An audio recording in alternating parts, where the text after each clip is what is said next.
VALORANT esports has made an insane comeback the last few weeks, and we've had the highest of highs, the lowest of lows, and maybe most importantly, TenZ is heckin' back.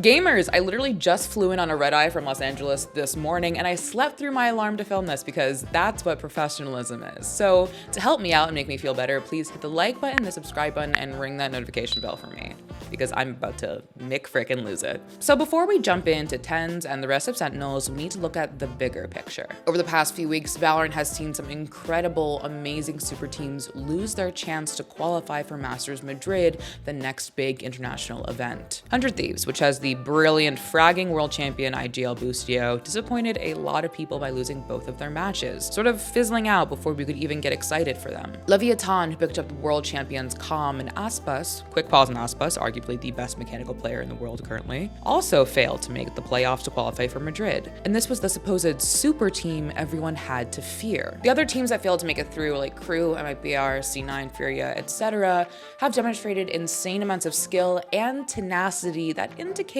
the skill of the Americas region is insane and the parity is getting better. And hopefully with time, the Americas region can become even stronger. And of course, TenZ is back, baby. For those unaware, TenZ is a former world champion of this game and was arguably one of the best duelists in the world a few years ago when the esport was in its infancy. TenZ still holds the record for one of the most dominant performances at an international LAN. But since that championship in 2021, he's really struggled to find the same success. Last year, struggles in his personal life as well as the chaos in his professional life seemed to affect his performance.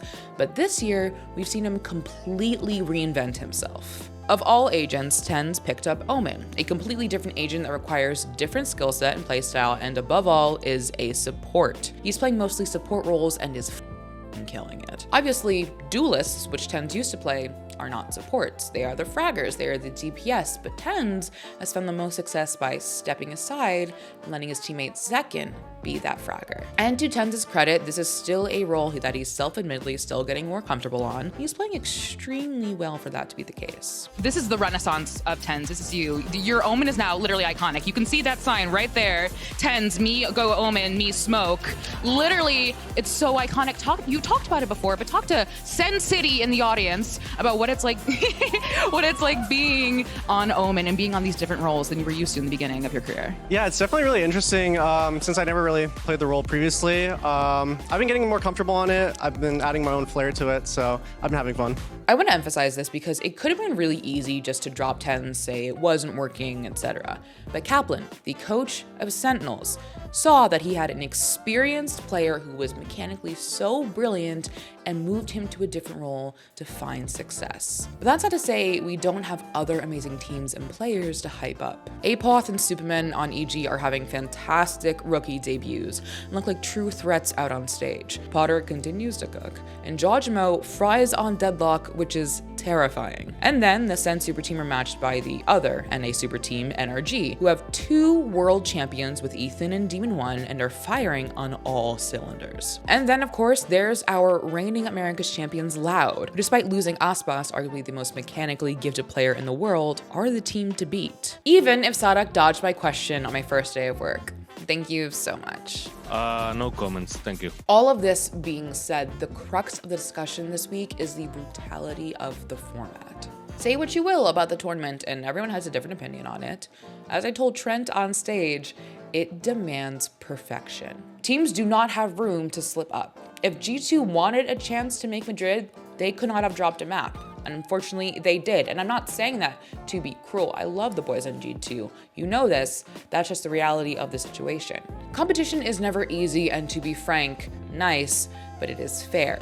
This format is brutal, but it is fair. And also, it sucks, but having an 11-team tournament always makes things awkward, e.g. having a bye despite really not having their team anymore, and the complicated tie-breaking rules.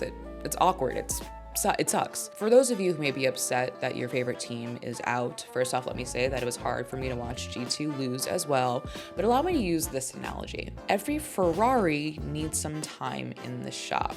You know, the cars are beautiful, they're fast, they run really, really well, but at the end of the day, sometimes machinery fails. But you spend some time in the shop, and once the engine is firing on all cylinders, it shines. These teams are kind of like Ferraris. Brilliant, maybe just as expensive in some ways, and just need a little time in the shop. Trust me when I say that for Masters Shanghai, and especially Champions in Seoul, that the teams who have made it through this kickoff tournament should not rest on their laurels, because there are some not just good, but great teams ready for their revenge. It's Valorant and anything can happen.